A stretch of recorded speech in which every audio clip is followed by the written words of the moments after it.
A Golden Gamenes não compactua ou incentiva práticas ilegais. Assim como estudamos sobre acontecimentos históricos como grandes conflitos mundiais ou civil na escola, nós acreditamos que devemos fazer o mesmo quanto ao Pitbull e se você for sensíveis a fatos históricos, então vá para outro canal pois não temos interesse na sua visualização, mas se você quer ter a oportunidade de aprender sobre o Pitbull em sua intimidade, então seja bem-vindo e bons estudos.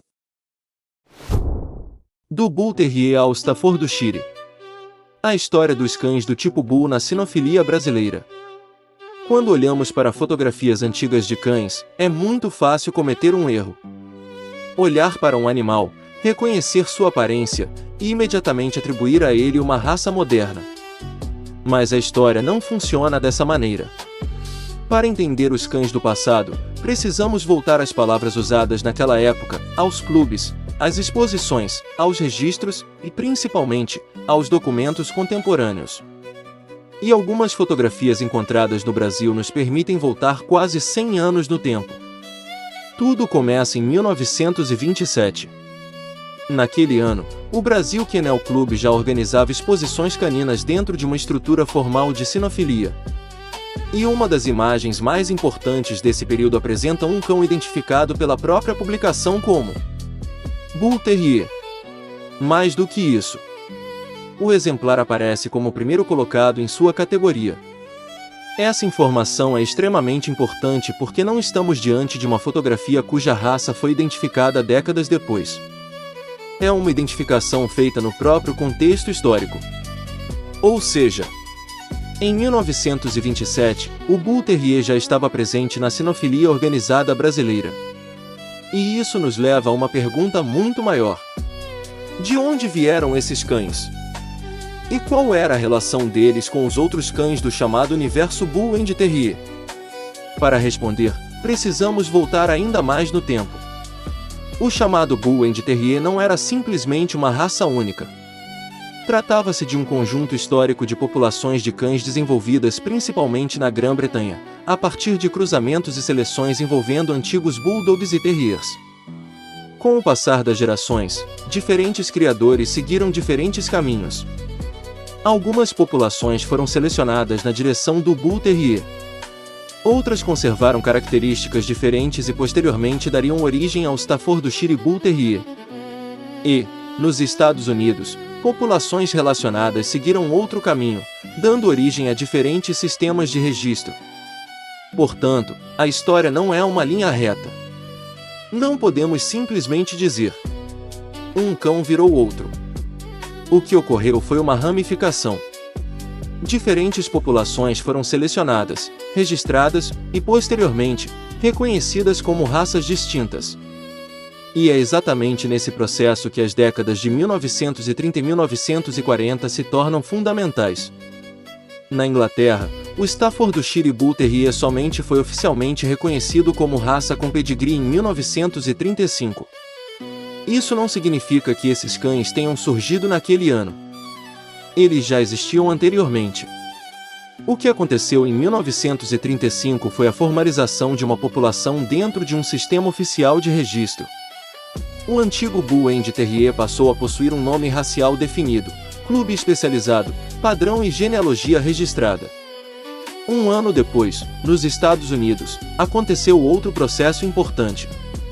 Em 1936, o American Kennel Club reconheceu o Staffordshire Terrier. E aqui existe uma informação que frequentemente é esquecida. Naquele momento, o nome oficial ainda não era American Staffordshire Terrier. Era simplesmente Staffordshire Terrier. O termo América seria incorporado posteriormente, quando se tornou necessário diferenciar a raça americana do Staffordshire Bull Terrier britânico. Isso é extremamente importante quando analisamos fotografias brasileiras da década de 1940. Uma delas, datada de 1941, apresenta cães posteriormente identificados como Staffordshire Terriers. Visualmente, os animais são compatíveis com o tipo Staffordshire daquele período.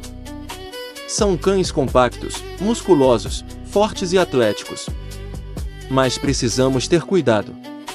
A fotografia, sozinha, não nos permite determinar se eram Staffordshire Bull Terriers britânicos ou Staffordshire Terriers americanos.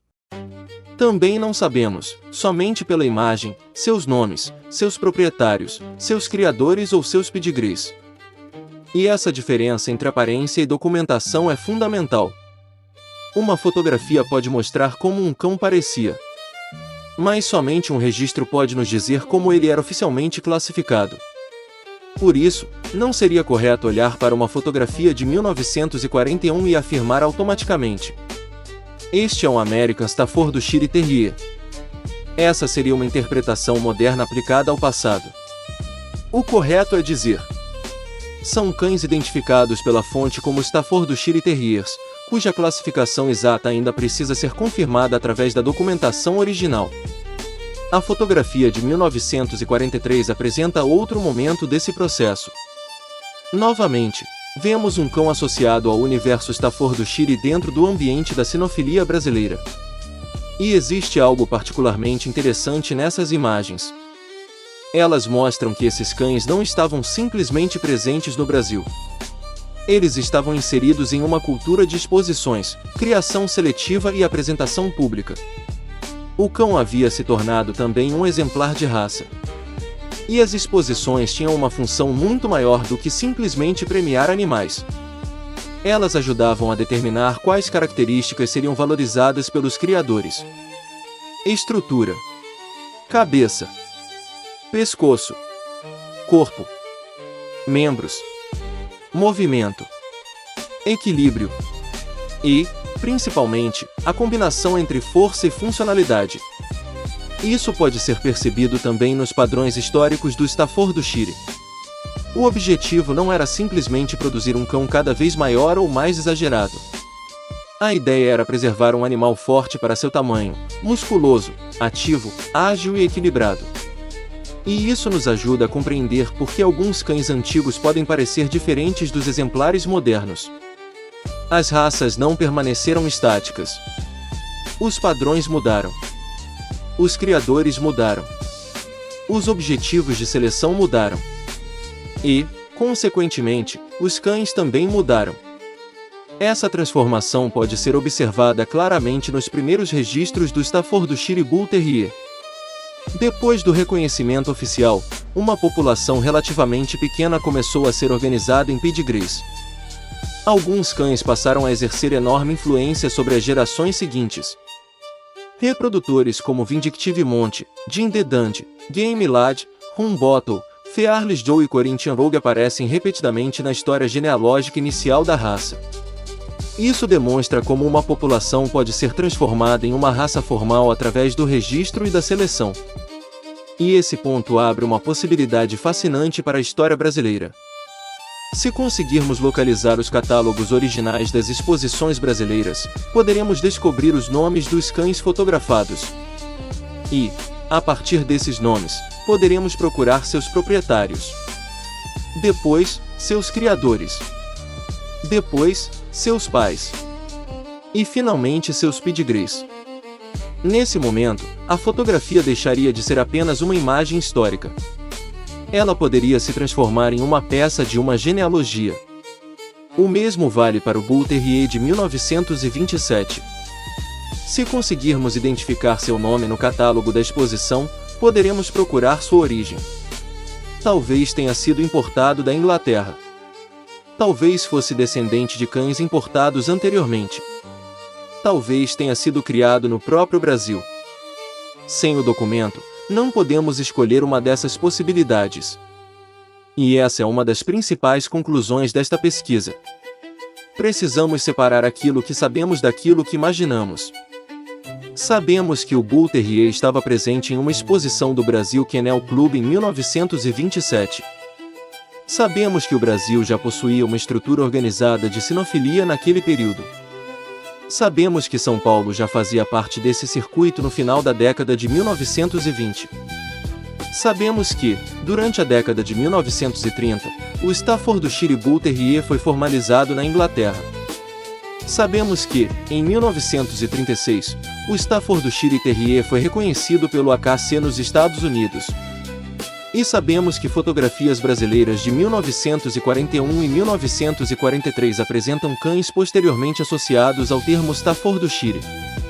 Mas ainda não sabemos, com segurança documental, o pedigree individual desses animais. E isso é justamente o que torna a pesquisa interessante. Porque ainda existe uma história escondida nos arquivos, nos catálogos, nos jornais, nos registros dos clubes, nos anúncios de importação e nos antigos pedigrees. Por isso, talvez a pergunta mais importante não seja: quando o Pitbull chegou ao Brasil? Essa pergunta utiliza uma classificação moderna para explicar um período em que as próprias categorias ainda estavam sendo consolidadas. A pergunta correta é: quando diferentes populações do antigo universo Bull and Terrier começaram a aparecer nos registros brasileiros, sob quais nomes foram classificadas, quem eram seus criadores e proprietários, e de onde vieram seus pedigrees? Essa pergunta permite reconstruir a história sem misturar raças, épocas e nomenclaturas. E, olhando novamente para aquelas fotografias, podemos finalmente compreender sua verdadeira importância. A imagem de 1927 não prova que já existia no Brasil o American Staffordshire Terrier moderno. Ela prova algo diferente, e historicamente muito importante. Prova que o Bull Terrier já participava oficialmente da sinofilia brasileira em 1927. As imagens de 1941 e 1943 não provam, sozinhas, a origem do Staffordshire brasileiros. Mas mostram que, pouco depois da formalização internacional dessas populações, cães associados ao nome Staffordshire já apareciam no ambiente sinófilo brasileiro. Entre essas datas existe uma transformação profunda. O antigo universo Bull and Terrier estava sendo dividido em diferentes caminhos. Clubes estavam sendo criados. Padrões estavam sendo escritos. Pedigrees estavam sendo organizados. E novas identidades raciais estavam sendo consolidadas. O Brasil estava inserido nesse processo. Portanto, a conclusão mais segura deste estudo é simples. A história documentada dos cães do tipo Bull no Brasil é muito mais antiga do que a popularização das nomenclaturas modernas. Em 1927, já encontramos Bull Terriers oficialmente apresentados e premiados. Nas décadas seguintes, encontramos o surgimento e a consolidação da nomenclatura Staffordshire. E as fotografias preservadas desse período oferecem uma janela rara para observar essa transformação. Não devemos transformar essas imagens em uma história que os documentos ainda não provaram. Devemos fazer o contrário. Devemos deixar que os documentos contenham a história. Porque talvez, escondido em algum antigo catálogo do Brasil Kennel Club, esteja o nome daquele cão de 1927. Talvez ali esteja o nome de seu criador. Talvez seu pedigree revele uma importação. E talvez esse pequeno registro seja a peça que falta para reconstruir uma parte esquecida da história dos cães Bull no Brasil. Uma história que começou muito antes das nomenclaturas modernas. Uma história construída por cães, criadores, clubes, exposições e pedigrees. E que ainda está esperando para ser completamente descoberta.